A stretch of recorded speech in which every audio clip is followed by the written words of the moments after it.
Today we're diving into a major development that has sent ripples across the European Union, what many are calling a new shock coming from Denmark. This situation has stirred intense discussions, raised serious policy questions, and sparked debates about the future direction of the EU.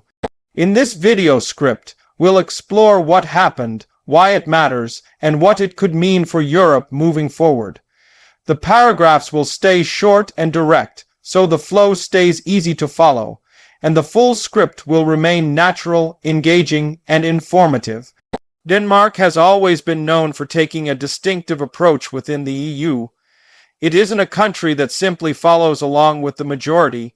Instead, it often examines policies critically before deciding how to proceed. That independent mindset has now created a new wave of attention as Denmark once again takes a major step that has surprised leaders across Europe. This new shift has emerged at a time when the EU is already dealing with multiple internal pressures. Economic concerns, migration issues, energy challenges, and disagreements over security have all added tension to the decision-making process. Against this backdrop, Denmark's latest move has created even more uncertainty. Many officials across the continent are asking why Denmark made this choice now, and what impact it will have on collective policies. The interesting thing is that Denmark has not acted suddenly or without preparing the ground. Instead, it has been building toward this moment through earlier discussions and national debates. For many Danish politicians, this was not just a random change, but something they see as necessary to protect national interests. But in the view of several EU governments, the step looks like a break from unity at a time when cooperation is considered crucial. What makes this development particularly striking is the reaction it has triggered. Within hours, analysts, experts, and news outlets across Europe began talking about the shock factor. The term itself highlights just how unexpected the decision was.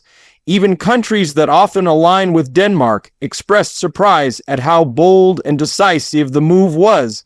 This has led many commentators to wonder whether Denmark is simply leading the way on a new path, or whether it is signaling deeper disagreements inside the EU. One of the key points in this situation is that Denmark's action touches on several sensitive areas. These include economic strategy, political positioning, and decisions that affect regional cooperation. Any one of these areas is enough to spark debate, but when a single decision influences all of them at once, the significance becomes even greater. This is why the entire EU is paying such close attention. The timing of this move also increases its impact. Europe is currently going through a transitional period in which governments are trying to stabilize markets, manage shifting alliances, and prepare new strategies for global competition. Denmark's decision has forced policymakers to rethink several plans that were already underway. Some officials say this will slow progress, while others argue that it could help reshape the EU in a more flexible way. What stands out most is how Denmark framed its reasoning. The Danish government emphasized long-term sustainability, national priorities, and a need to maintain a system that protects its citizens. These themes resonate with many Europeans who feel that decisions made in Brussels do not always match the realities faced by individual nations. This is why Denmark's stance has gained support from some political groups outside the country. But the other side of the debate argues that unity is the foundation of European strength. Several EU leaders believe that when member states start making independent moves on major issues, the result is fragmentation. They fear that Denmark's choice may encourage other nations to act separately, which could weaken long, established structures. This is why the response from the EU has been sharp and swift. A major part of the conversation now revolves around whether the EU will adjust its approach.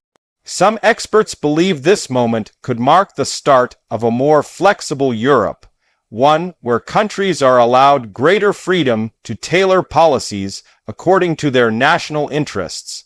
Others believe that stricter alignment will be required to prevent future surprises.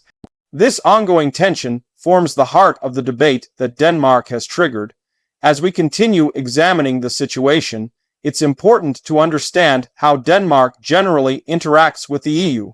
Over the years, Denmark has participated actively, but has also held opt-outs in certain policy areas, especially related to justice, defense, and immigration. These opt-outs were approved by Danish voters and reflect a national preference for maintaining certain independent controls. This history makes Denmark's latest steps somewhat consistent, though still significant in scale. What complicates the matter is the broader geopolitical environment. Europe is dealing with new forms of global competition, rising pressure from external powers, and unresolved conflicts.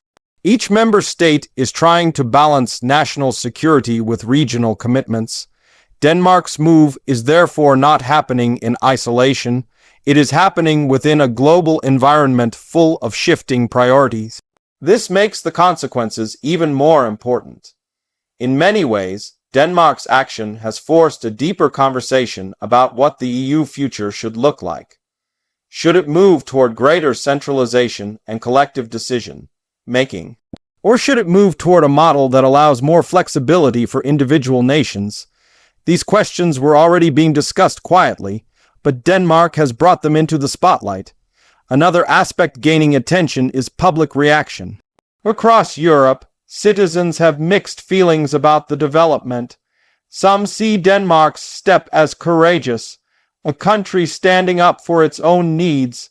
Others see it as potentially destabilizing, especially if it encourages similar moves in other nations.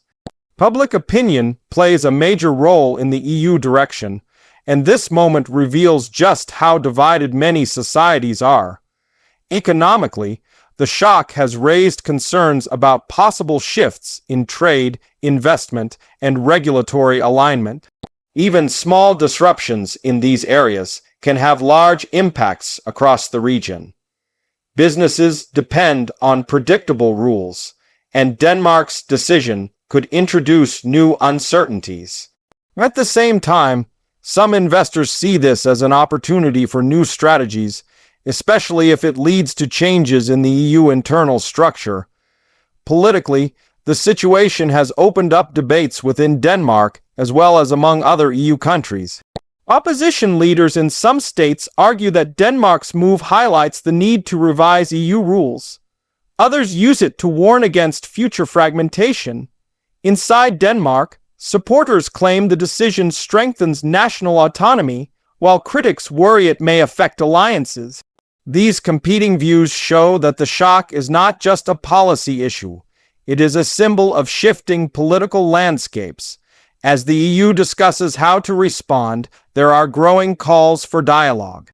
Several leaders have emphasized the need for calm discussions rather than immediate pressure or confrontation. They believe the EU must understand Denmark's concerns and work towards solutions that respect both national interests and collective goals. Whether this approach succeeds remains to be seen, but it demonstrates the complexity of the situation. Some analysts believe that this moment could serve as a turning point. If Denmark's action leads to more flexible policymaking, it could reshape how decisions are made across Europe. This could make the EU more adaptable to future challenges. On the other hand, if the EU reacts strongly and tightens its rules, the result could be increased tension between national and regional authorities. Either way, the impact will be felt for years. One reason the shock feels so significant is that it reflects a broader trend occurring across Europe. Many countries are grappling with questions about sovereignty, identity, economic resilience, and cultural stability. These debates have influenced elections, policy shifts, and international relationships. Denmark's move fits into this larger pattern, showing that these issues are not fading. They are getting stronger. It is also interesting to observe how smaller nations like Denmark can influence major political structures. Even though Denmark is not the largest EU member, its decisions often carry symbolic weight. Other countries look at how Denmark handles its policies and sometimes follow similar paths. This influence helps explain why the EU has reacted with such urgency. The immediate aftermath has shown that the EU is divided on how to proceed. Some leaders call for negotiation, others call for stricter coordination, and some believe Denmark should be allowed to continue its chosen direction without intervention. This wide range of opinions reflects the challenges of managing a union made up of diverse nations with different priorities. Energy policy, trade regulations, and security cooperation are among the areas most affected by Denmark's decision. These areas are already sensitive due to global instability and economic fluctuations. Any change by one member state can create ripple effects across the entire region. This is why EU analysts are studying the situation carefully to understand the long-term implications. Meanwhile, Danish officials maintain that the decision was necessary. They argue that national conditions require a tailored approach and that the steps they have taken will ultimately benefit families, workers, and businesses. This firm stance shows that Denmark is prepared to defend its position despite criticism. It also suggests that Denmark is ready for any debates or negotiations that may follow. As days pass, more information continues to emerge from both sides. EU leaders are preparing meetings to discuss next steps, while Denmark is outlining the expected impact of its decision. These ongoing discussions will shape the next phase of the situation. The key question is whether the issue escalates into a major conflict or becomes an opportunity for reform. Many experts believe the rest of Europe will be watching Denmark closely. If the decision proves successful, other nations may consider similar actions. If it creates challenges, countries may become more cautious. Either outcome will influence future decision-making across the continent. The situation also highlights the delicate balance the EU must maintain. Too much centralization can lead to backlash from member states, while too much flexibility can lead to fragmentation. Denmark's move shows just how difficult it is to find the right balance. This challenge will be at the center of European politics for a long time. As we reach the later part of the script, it becomes clear that Denmark's decision has done more than create temporary surprise. It has forced Europe to confront underlying issues that have been developing for years. These include trust between member states, the effectiveness of shared policies, and the future shape of the Union. Denmark may not have intended to spark such a large debate, but that is exactly what has happened. In the coming months, the EU will need to decide whether to adjust its policies, renegotiate certain agreements, or encourage more dialogue with individual nations. Denmark's step could lead to new structures that allow more flexibility, or it could lead to tighter rules designed to protect unity. The outcome depends on how leaders respond and how the public reacts. Whatever happens, Denmark has made it clear that it will continue pursuing policies that match its national priorities. This determination has sent a strong message across Europe. Even within a union built on cooperation, member states still have the power to shape their own futures. This reminder is part of the shock experienced across the EU. Looking ahead, the biggest question is whether Europe will become more unified or more divided. Denmark's decision sits at the center of this debate. Leaders must find ways to maintain stability while respecting the diversity of their member states. If they fail, more shocks could follow. But if they succeed, this moment could become a step toward a more resilient future for Europe. As the discussion continues, we'll keep a close eye on new developments, reactions, and decisions. Denmark's move has set the stage for major changes, and the entire region is watching closely. Whether this shock becomes a turning point or a temporary disruption will depend on the choices made in the weeks and months ahead. Thank you for watching, and stay tuned for more in-depth updates as the situation evolves.